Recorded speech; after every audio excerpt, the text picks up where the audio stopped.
Hello guys. आज हम बहुत ही इम्पोर्टेंट टॉपिक डिस्कस करने वाले हैं which is section 14 and 15 of the Indian Evidence act.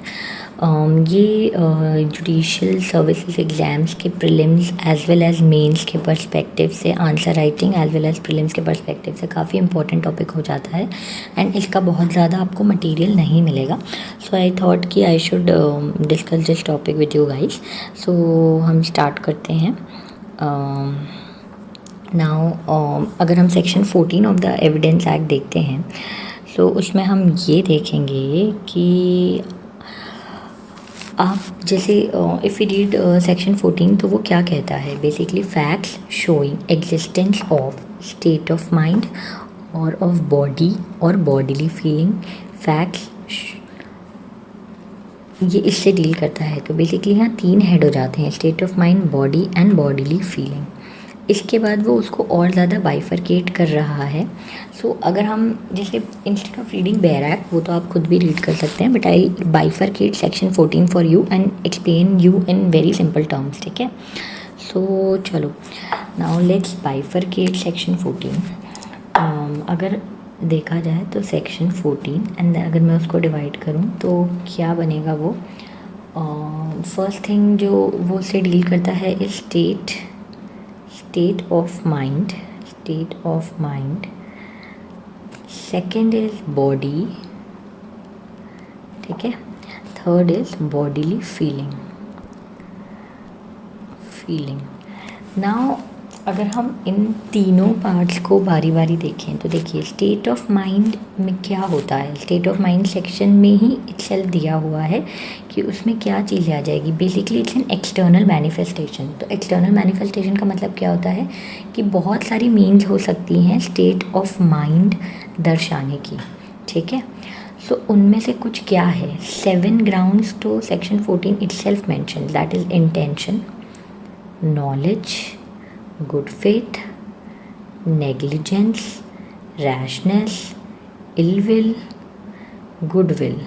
ठीक है, ये क्या हो जाएगा, ये वो तरीके हो जाएंगे जिससे आप स्टेट ऑफ माइंड दिखा सकते हैं। ठीक है, किसी भी इंसान की स्टेट ऑफ माइंड बताएगी। अब बॉडी एंड बॉडीली फीलिंग क्या होता है, ये कोई कंडीशन होती है किसी की बॉडी या बॉडी फीलिंग की जिसे आप कैसे, मतलब आप कैसे दिखा सकते हैं स्टेटमेंट्स के थ्रू, जेस्चर्स के थ्रू। जैसे किसी के सर में दर्द हो रहा है तो आप वो कैसे दिखाएगा कि मुझे सर दर्द हो रहा है, वो एक बॉडीली फीलिंग है। So how will you show it, you will show कि आप दुकान में जाओगे और बाम परचेज करोगे और अपने सर पे लगाओगे तो उससे मुझे पता चलेगा कि आपको सर दर्द हो रहा है। तो ये एक, इसे कहते हैं बॉडी और बॉडीली फीलिंग। नाउ सेक्शन 14 क्या कहता है कि basically deals with relevancy of facts and it states that अगर कोई स्टेट ऑफ माइंड, बॉडी या बॉडीली फीलिंग है जो ये चीज़ें दिखाती हैं, जैसे intention, goodwill, knowledge etcetera etcetera, या ऐसी कोई भी चीज़, then it is a relevant fact. ठीक है, सो this section 14 is never read alone, this is always read with section 15 of the act। तो section 14 और section 15 are overlapping, there are certain differences जो मैं आपको बताऊंगी वीडियो के एंड में। जब हम दोनों सेक्शन डिस्कस करेंगे तब हम उसके बाद उसका डिफरेंस लिखेंगे, but these both are overlapping sections and these are read together। now I will explain you section 14 with an example। ठीक है, तो इसका एग्जाम्पल जैसे क्या हो जाएगा, सी if I would say,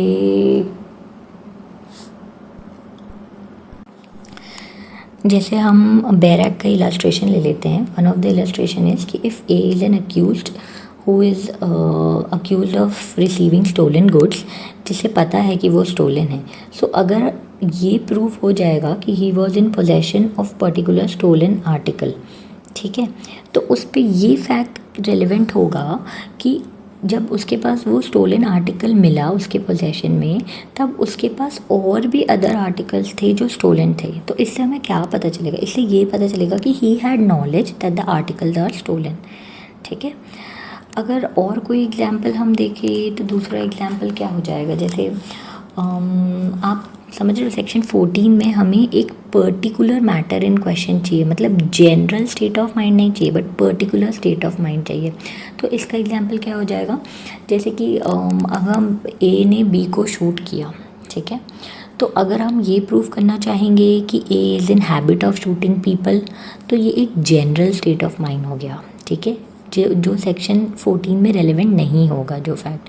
but अगर हम ये बोलेंगे कि ए ने बी को शूट किया और पहले भी ए ने कोशिश करी है बी को ही शूट करने की, तो ये एक रेलेवेंट फैक्ट हो जाएगा विच शोज एज इंटेंशन, ठीक है। तो ये है सेक्शन 14। और ये जो मैं आपको जनरल और पर्टिकुलर बता रही हूँ कि हमें state of mind, specific state of mind चाहिए, not general state of mind, is mentioned in explanation 1, whereas explanation 2 of section 14 deals with previous conviction, ठीक है। तो प्रीवियस कन्विक्शन भी रेलिवेंट फैक्ट होगा। तो प्रीवियस कन्विक्शन कहाँ deal किया गया है, I hope you guys know that previous conviction is dealt under section 75 of Indian penal code, ठीक है। सो इसका हम अलग से डिस्कस करेंगे, ये भी एक बहुत ही इम्पॉर्टेंट टॉपिक है, तो ये अलग से हम नेक्स्ट क्लास में डिस्कस कर लेंगे। बट अभी के लिए यू शुड जस्ट नो कि previous conviction is given under section 75 IPC, okay.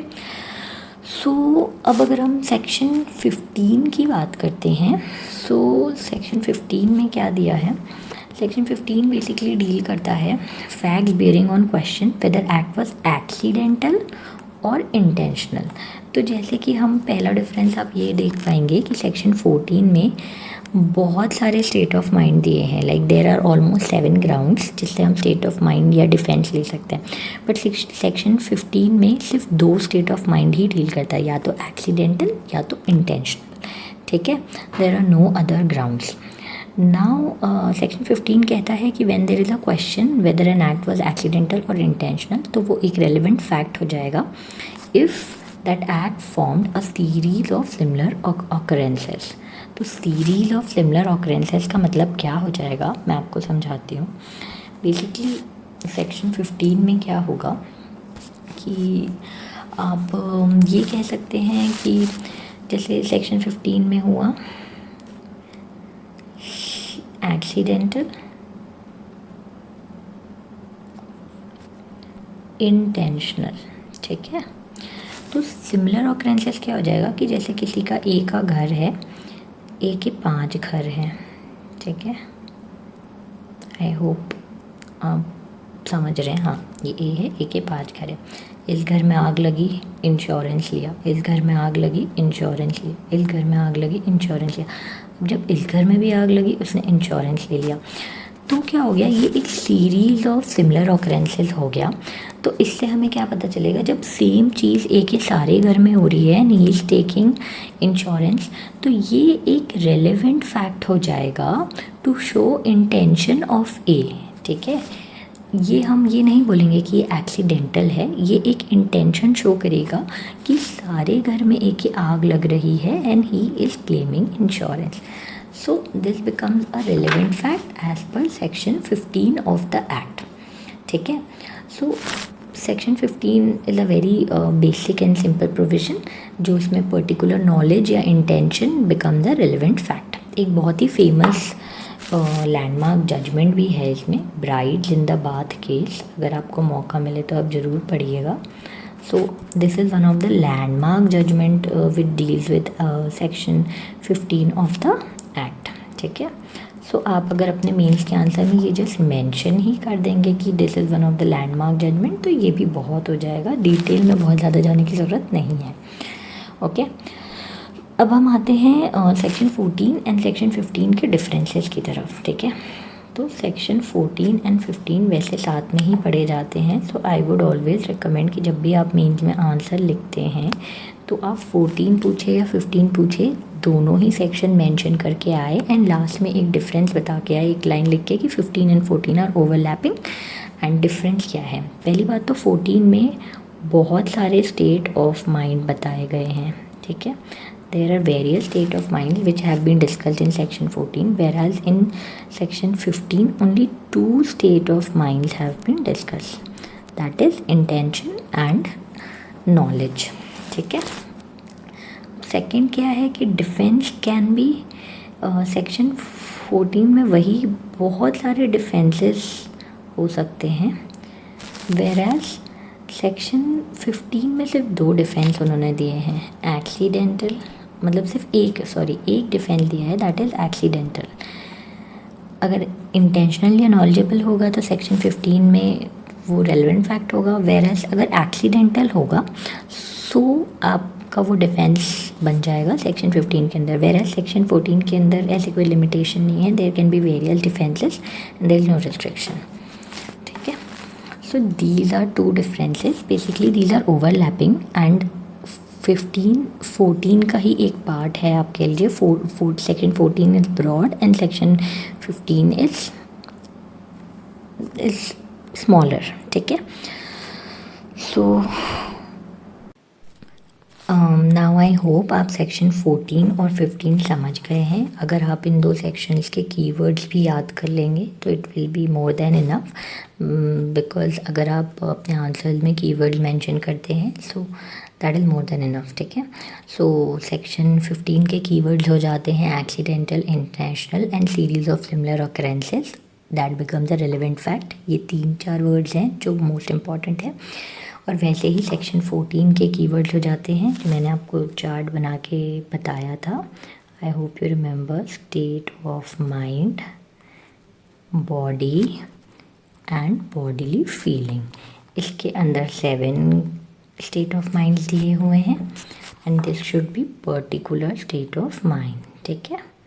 सो ये हो जाते हैं कुछ important keyword of section 14।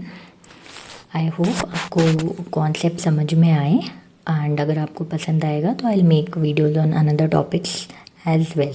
Thank you.